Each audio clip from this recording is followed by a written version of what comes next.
let's learn about how to use visuals to help with transitions. Do you have a child who has a hard time transitioning to the next activity, or goes into a temper tantrum, or starts crying, or is extremely avoidant when you're trying to get them to do the next thing? Well, visuals could be a way to help communicate what you want your child to be doing next. When I talk about visuals, I'm talking about any sort of picture. Something you draw, a photo, or an actual PEC symbol, like something like this, which is something you get off Boardmaker, and you can make these actual pictures.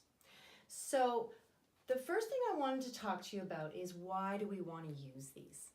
So what happens is, when we have children with language delays, often children with autism will have some sort of communication delay. We need to give them other ways to explain what is going on, because often the oral language gets lost to those children and they aren't able to follow along with all the steps, or they can't quite process all the language that's being said to them. So visuals can be a really nice way to show them, this is what we're doing, this is what I want you to know is happening next, and so forth. So the easiest little visual is just a picture. A simple picture of saying what we are doing. So we are going to brush our teeth. I give them the picture that shows brushing teeth, and this is what we're doing. That's the simplest form. The next simplest is making it 2 steps. And a common thing you can use is first then. A first then board shows a picture of, first we're going to do this, next and then we're going to do that. So here's an example of a first then board. Very simple. You can just see it's just on a piece of cardboard. We've written first and then, and we've put the 2 pictures, which are, first we're going to go to the toilet, and then it's time to go. So this communicates to your child, first we need to go to the bathroom, and then we're going to get in the car and go. So those are 2 examples of simple visual schedules. If you want to go to something a little bit more complex, we can do this first, next, then. So now we're giving 3 steps. So let's say it's the bedtime routine, and the first thing we're going to do is brush our teeth, then we're going to put on our pajamas, and then we're going to have our bedtime story. So that's another way of showing the child, this is all the steps that are going to happen before we go to bed. You can also do a full visual schedule, and you would like to probably have your speech pathologist comment on how many pictures your child can actually process and what the best number is for them. Some children do well with seeing a longer sequence of steps, and some children just need things broken down a bit simpler.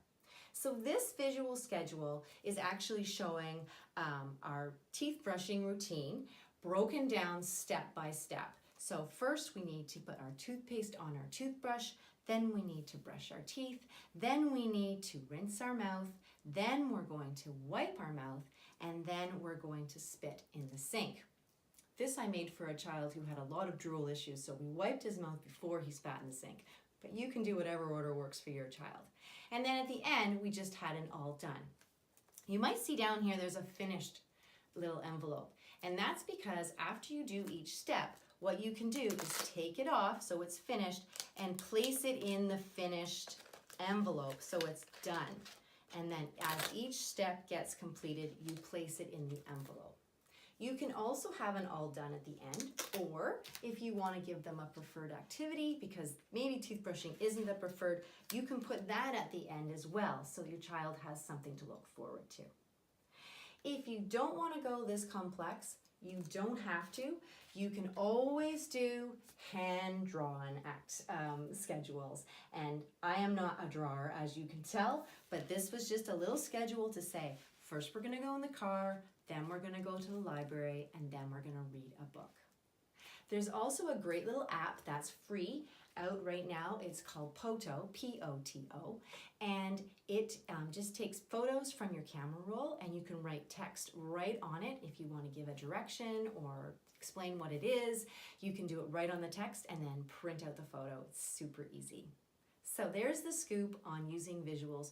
Very simple visuals to help communicate what is going to happen next for your child.